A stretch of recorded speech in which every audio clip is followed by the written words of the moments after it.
Si tu penses que cette histoire n'a aucun fondement, alors va toi-même sur NASA, cherche le Lunar Reconnaissance Orbiter et regarde comment les images des sites d'atterrissage Apollo continuent encore aujourd'hui de susciter des questions. Et avant qu'on continue, abonne-toi à la chaîne, reste jusqu'à la fin et écris-moi en commentaire ce que toi, tu aurais fait à sa place. Parce que ce que tu vas entendre maintenant, ce n'est pas juste une autre histoire sur la Lune. C'est le genre de récit qui s'accroche à toi, parce qu'il commence par quelque chose d'absolument réel. Un homme nommé Charles Duke a réellement marché sur la Lune. En 1972, l'un des 12 seuls êtres humains à avoir posé le pied sur un autre monde. Et dans cette narration dramatique, on dit qu'il serait resté silencieux pendant des décennies. Pas parce qu'il n'avait pas de réponse, mais parce qu'il savait exactement pourquoi nous n'y sommes jamais retournés. Je suis sur la Lune. Mon pas est le premier exactement à cet endroit. Rien que cette idée suffit à bouleverser une vie entière. Et pourtant, cette version de l'histoire affirme que le véritable choc pour Duke n'aurait pas été la Lune elle-même.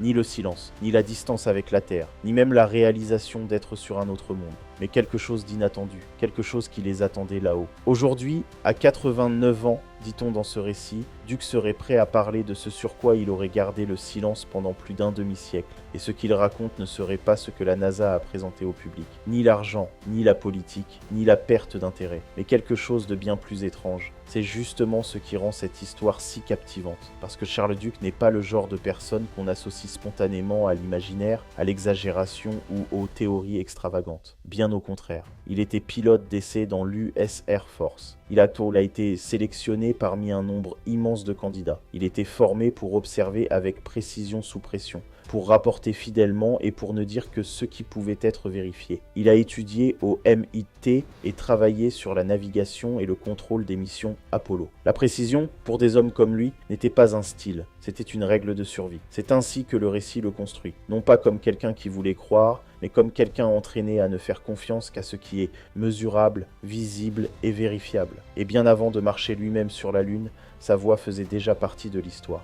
Il était Capcom pour Apollo 11. Il était la voix depuis Houston que Neil Armstrong et Buzz Aldrin entendaient lorsque tout devenait critique. Quand Armstrong annonça que Tranquility Base avait alluni, c'est Charles Duke qui répondit. Calme, clair, contrôlé. Cette scène donne du poids à tout ce qui suit, car elle construit l'image d'un homme dont les mots comptent. Selon ce script, la NASA choisissait précisément des hommes comme lui pour cette raison.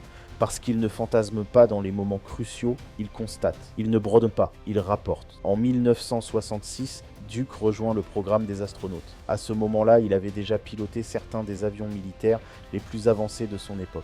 Lorsqu'il reçoit enfin sa propre mission lunaire, son rôle est clair. Observer, documenter, transmettre. Pas de spéculation, pas de dramatisation. Seulement des faits. Et c'est précisément là que réside le cœur dramatique de cette histoire. Car elle affirme que cet homme, calibré pour la précision, aurait vu sur la Lune quelque chose qui ne correspondait pas à ce qu'on lui avait appris. 3 ans après, Apollo 11 vient sa propre mission, Apollo 16. Avril 1972.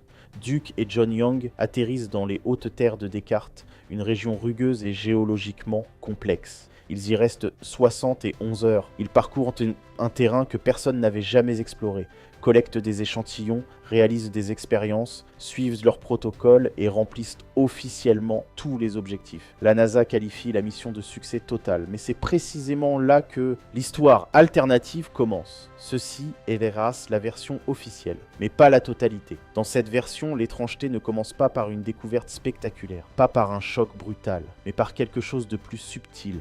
Quelque chose de presque banal au départ, la lumière. Sur la Lune, la lumière du Soleil devrait être dure, directe, blanche. Pas d'atmosphère, pas de diffusion, pas de vent. Rien pour adoucir ou disperser les couleurs.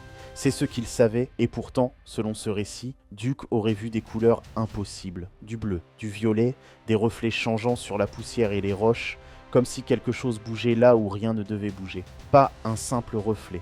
Pas juste un éblouissement, mais quelque chose qui le troublait parce que ça ne correspondait à aucune attente. Il détourne le regard, puis regarde à nouveau. Les couleurs changent. Ce moment est fort narrativement, car il marque la première fissure dans une réalité stable. Un pilote d'essai, un homme des systèmes, n'est pas ébranlé par une légende, mais par un détail qui ne colle pas avec son modèle du monde. Puis viennent les sons, pas des voix radio, pas des bruits mécaniques, mais des tonalités presque musicales, parfois harmonieuses, parfois dissonantes, parfois belles, parfois inquiétantes. Duke demande à Yang s'il les entend aussi. Yang confirme. 2 hommes hautement entraînés, sur un monde sans air. Et pourtant, quelque chose résonne. À ce stade, la sensation s'intensifie. Le temps semble se déformer. Des tâches qui paraissent durer quelques minutes en prennent 20. D'autres semblent interminables alors qu'elles ne durent que quelques instants. Le temps intérieur et le temps de mission se désynchronisent. Et tout cela, couleurs, sons, perception altérée du temps, pourrait être expliqué individuellement. Stress, isolement,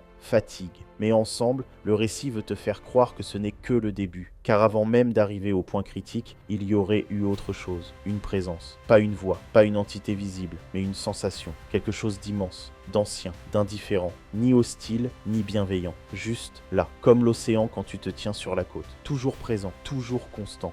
Ils n'en parlent pas tout de suite, ni par radio, ni avec Houston. Ce n'est que dans le module lunaire, isolé, qu'ils commencent à comparer leurs impressions. Lumières étranges, sons inexplicables, temps instable, et cette sensation persistante de ne pas être seul. Ils analysent tout comme en entraînement, vérifient chaque détail, et c'est ce qui rend la scène puissante. Ils sont d'accord sur tout, pas de contradiction, pas d'hésitation, et pourtant ils décident de ne rien signaler. Pas parce que ce n'est pas important, mais parce qu'ils savent que cela ruinerait leur crédibilité. Alors ils referment ce chapitre, comme la trappe du module, et reprennent la mission.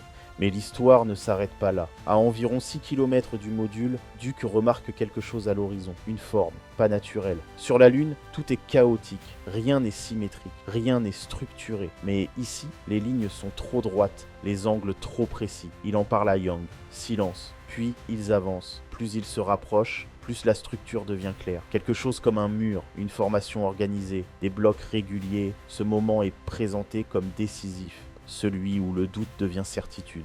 Duke comprend immédiatement. Comme sur Terre, quand on distingue une formation naturelle d'un bâtiment. Ce n'est pas progressif, c'est évident. Et à mesure qu'ils approchent, les phénomènes s'intensifient. Les couleurs deviennent plus vives. Les sons semblent provenir de la structure elle-même. Duke contacte Houston. Voix calme. Il décrit une formation géométrique non naturelle. Demande des instructions. Silence. Pas de réponse. 2 secondes. 5, 10. Toujours rien. Il répète. Toujours rien. Puis enfin, une réponse. Brève, froide. Continuez la mission comme prévu. Et c'est là que la tension monte encore. Car cela ressemble moins à une réaction qu'à un ordre d'ignorer quelque chose. Malgré tout, ils prennent des photos. Beaucoup. Détails, plans larges, angles multiples. Et selon cette histoire, ces photos n'ont jamais été publiées. Duke aurait demandé. Encore et encore. On lui aurait donné des excuses. Problème technique, archives, qualité.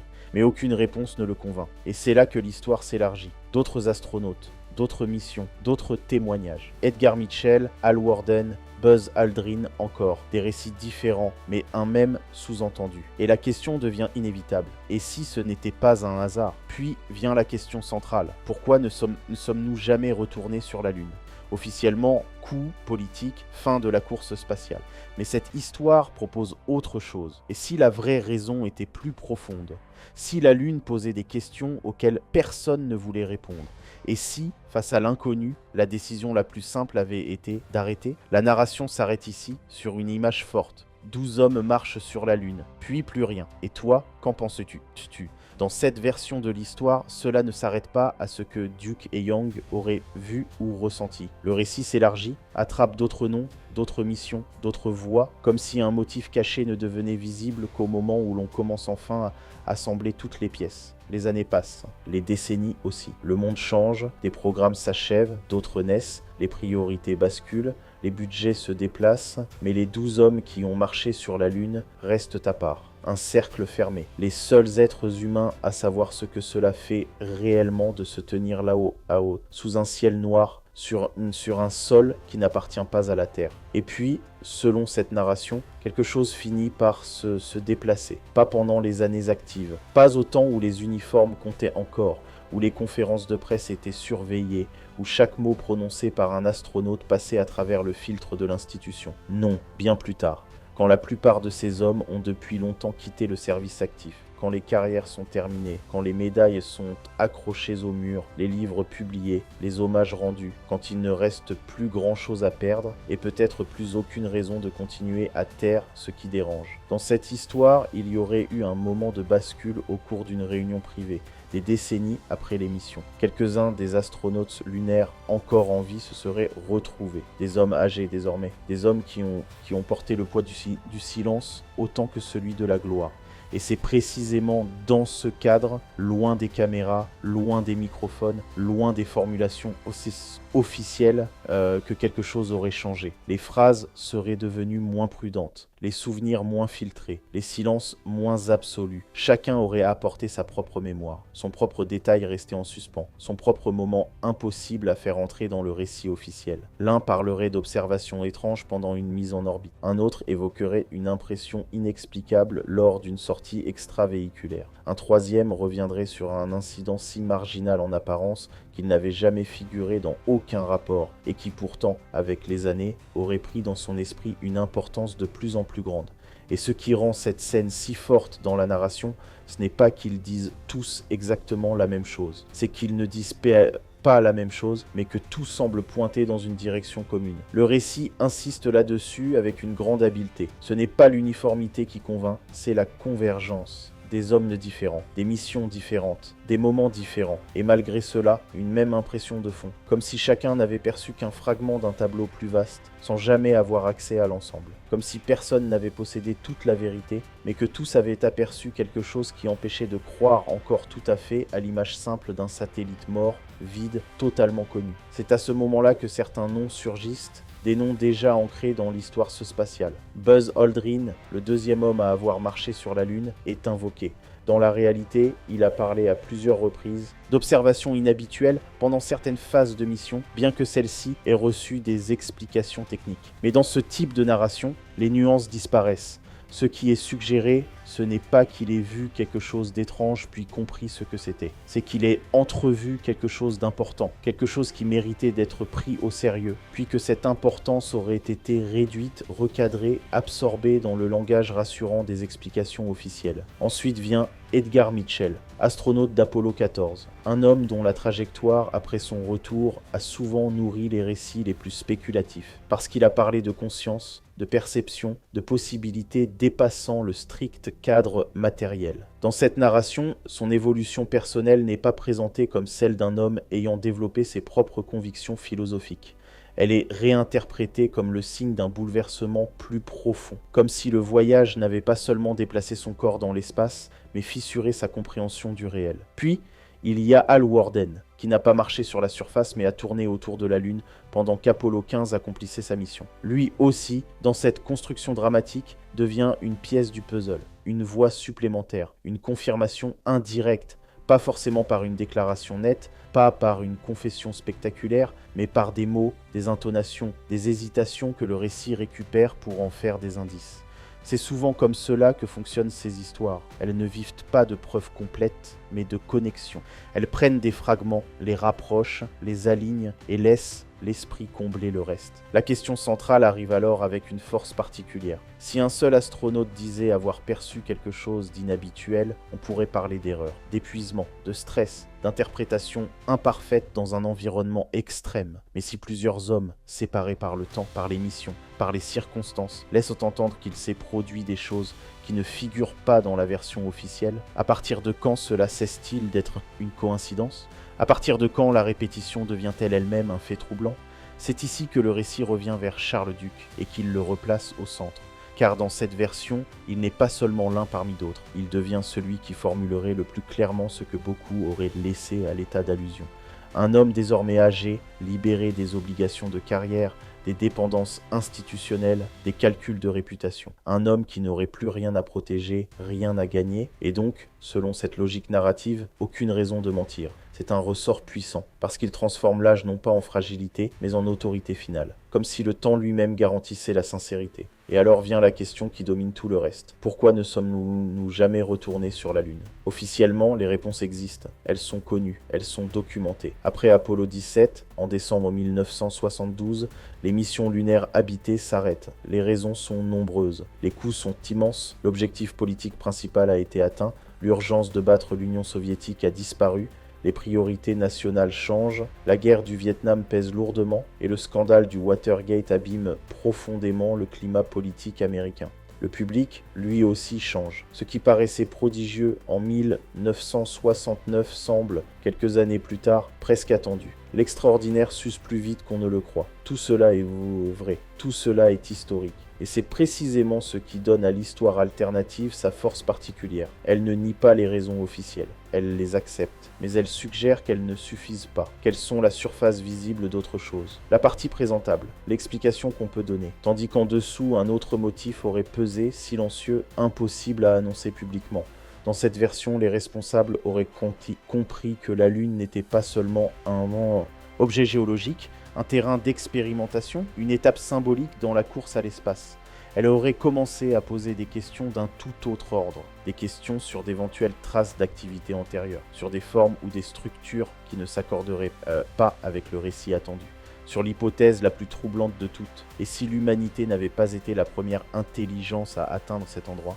Le récit n'affirme pas toujours cette idée de manière directe. Souvent, il préfère l'insinuer, et c'est encore plus efficace ainsi, parce qu'une suggestion agit plus profondément qu'une affirmation brute. Elle laisse de la place à l'imagination. Elle invite l'auditeur à faire lui-même le dernier pas, à se dire peut-être que ce silence ne vient pas seulement de la politique, peut-être qu'il vient d'une hésitation plus fondamentale, d'une peur devant ce qu'il faudrait admettre si certaines observations étaient prises au sérieux.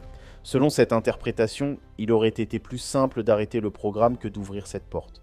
Plus simple de parler d'argent que d'inconnus. Plus simple d'évoquer les contraintes budgétaires que d'expliquer pourquoi certains relevés, certaines images, certains témoignages paraissent s'éloigner de l'image rassurante d'une lune entièrement inerte et vide. Pas nécessairement dans le cadre d'une immense conspiration parfaitement coordonnée. Le récit prend même soin d'éviter parfois ce mot. Il préfère une autre idée, celle d'un système qui ne ment pas toujours de front, mais qui sait détourner le regard, qui sait classer, repousser, minimiser, reporter. Un système où personne n'a besoin de tout savoir pour que le silence se maintienne. C'est une vision plus subtile, et donc plus crédible pour beaucoup, pas une cabale omnisciente, mais une inertie institutionnelle, une chaîne de prudence, une succession de décisions petites ou grandes, prises par des gens différents, à des époques à des époques différentes, pour des raisons peut-être distinctes, mais qui aboutissent toutes au même résultat. On n'avance plus. On n'approfondit pas, on ne retourne pas voir, et c'est là que la narration construit l'une de ses images les plus fortes. Entre 1969 et 1972, en à peine quelques années, 12 êtres humains posent le pied sur un autre monde. Le bond est gigantesque, presque inimaginable. Puis soudain, tout s'arrête. Pas de progression régulière vers une présence permanente. Pas de transition fluide vers des bases. Pas de suite directe, juste une cassure, une interruption qui, encore aujourd'hui, paraît étrange quand on la regarde avec le recul. C'est ce contraste qui nourrit le récit. Une telle avancée suivie d'un tel silence, une telle capacité suivie d'une si longue absence, comme si l'humanité avait touché quelque chose d'immense, puis retiré la main. Et c'est exactement à cet endroit que cette histoire veut te laisser suspendu, entre ce que les archives disent clairement et ce que les interstices semblent murmurer, entre les raisons officielles, parfaitement plausibles, et cette autre possibilité, plus obscure, plus dérangeante, plus difficile à écarter émotionnellement.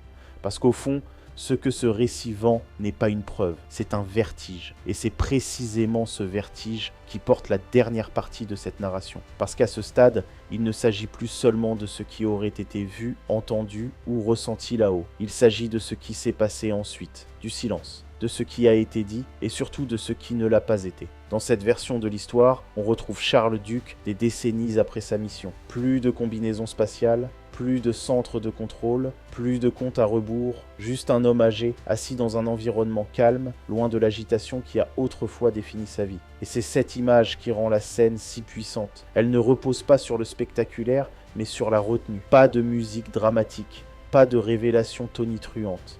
Juste des phrases mesurées, prononcées lentement, comme si chaque mot était pesé. Selon cette narration, Duke aurait laissé entendre à plusieurs reprises qu'il existait des choses jamais totalement expliquées, des éléments qui ne s'intègrent pas parfaitement dans l'idée simple d'une lune morte.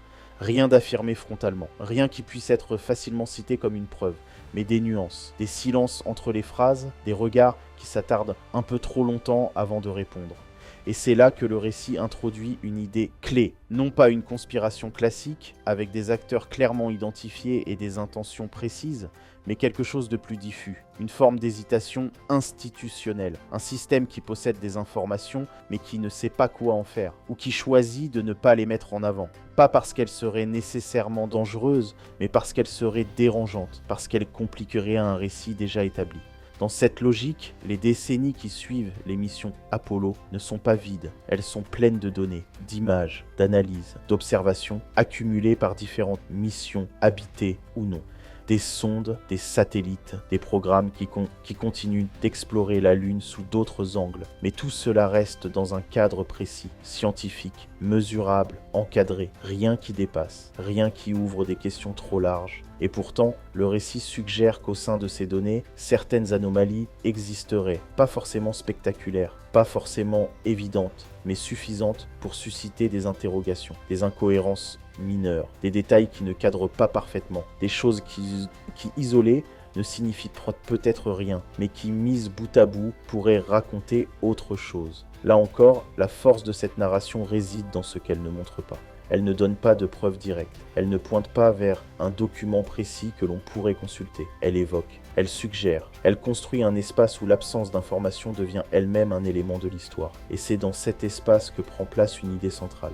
Il aurait été plus simple de détourner le regard, car selon cette version, l'humanité n'aurait pas manqué de capacité pour retourner sur la Lune. Après Apollo 17 en décembre 1972, tout était encore là en germe. L'expérience, la technologie, les connaissances accumulées. Certes, il y avait des défis. Certes, les coûts étaient élevés, mais rien qui rende un retour impossible sur le plan purement technique. Et pourtant, il n'y a pas eu de suite directe, pas de continuité immédiate, pas de base permanente. Pas de présence humaine régulière, juste un arrêt net. Officiellement, les raisons restent cohérentes. Réallocation des budgets, priorité politique, évolution de l'intérêt public. Et tout cela est réel. Mais dans cette histoire, ces raisons sont présentées comme des réponses suffisantes, mais peut-être pas complètes. Car ce que le récit propose, c'est une autre lecture. Une lecture dans laquelle la Lune n'est pas simplement un objet d'étude, mais une énigme, un endroit qui, une fois atteint, pose plus de questions qu'il n'en résout. Des questions sur son histoire, sur ce qui s'y est passé ou non avant l'arrivée humaine. Sur la possibilité que certaines structures, certaines formations, certaines observations ne soient pas aussi simples qu'on le pensait. Et face à ce type de questions, la réaction la plus humaine pourrait être l'hésitation, pas la panique. Pas le mensonge systématique, mais le doute, l'incertitude, le choix de ne pas avancer trop vite, de ne pas ouvrir un débat qui pourrait devenir incontrôlable. Le récit insiste sur ce point. Il ne s'agirait pas d'un secret parfaitement gardé, mais d'une accumulation de décisions prudentes, de choix faits à différents niveaux, pour différentes raisons, mais qui convergent vers un même résultat. On n'insiste pas, on ne met pas en avant, on ne relance pas immédiatement des missions habitées. Et c'est ainsi que le temps passe. 5 ans, 10 ans, 20 ans, 50 ans. La Lune est toujours là, les sites d'atterrissage aussi. Les empreintes laissées dans la poussière n'ont presque pas changé, car rien ne les efface vraiment là-bas. Pas de vent, pas de pluie, juste le silence et le temps. Pendant ce temps, sur Terre, les technologies évoluent. Les ordinateurs deviennent plus puissants, les satellites plus nombreux, les missions robotiques plus sophistiquées.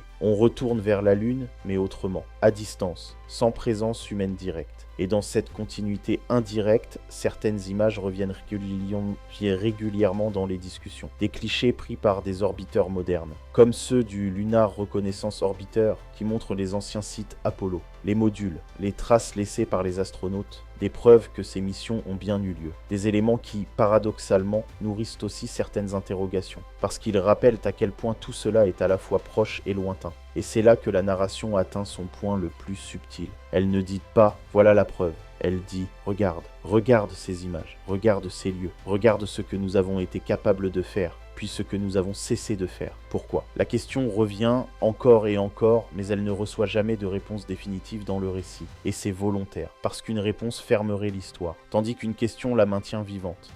Alors la narration propose une dernière hypothèse. Pas comme une vérité, mais comme une possibilité. Et si la raison n'était pas seulement extérieure, politique, économique, mais aussi intérieure ? Et si, face à l'inconnu, l'humanité avait simplement choisi de ralentir, de prendre du recul, de ne pas pousser plus loin tant que certaines choses n'étaient pas comprises? Ce n'est pas une idée spectaculaire, ce n'est pas une révélation choquante, c'est quelque chose de beaucoup plus discret, et peut-être pour cette raison beaucoup plus troublant, parce que cela signifie qu'il n'y a peut-être pas de secret clair, pas de réponse nette, pas de vérité cachée prête à être révélée, mais plutôt une zone grise, un espace d'incertitude, un endroit où la connaissance s'arrête et où les questions commencent. Et c'est ainsi que l'histoire se termine, pas avec une conclusion mais avec une image. La lune est toujours là, suspendue dans le ciel nocturne, un point lumineux que des milliards de personnes regardent sans y penser. Et quelque part, sur sa surface, il y a encore les traces de ses missions. Les pas de Neil Armstrong, de Buzz Aldrin, de Charles Duke et des autres, intacts, silencieux, immobiles, des témoins d'un moment où l'humanité a franchi une frontière. Et depuis, plus rien, ou du moins rien de comparable. Alors la dernière question ne vient plus du récit, elle vient de toi. Si tout cela n'est qu'une histoire, pourquoi semble-t-elle si plausible?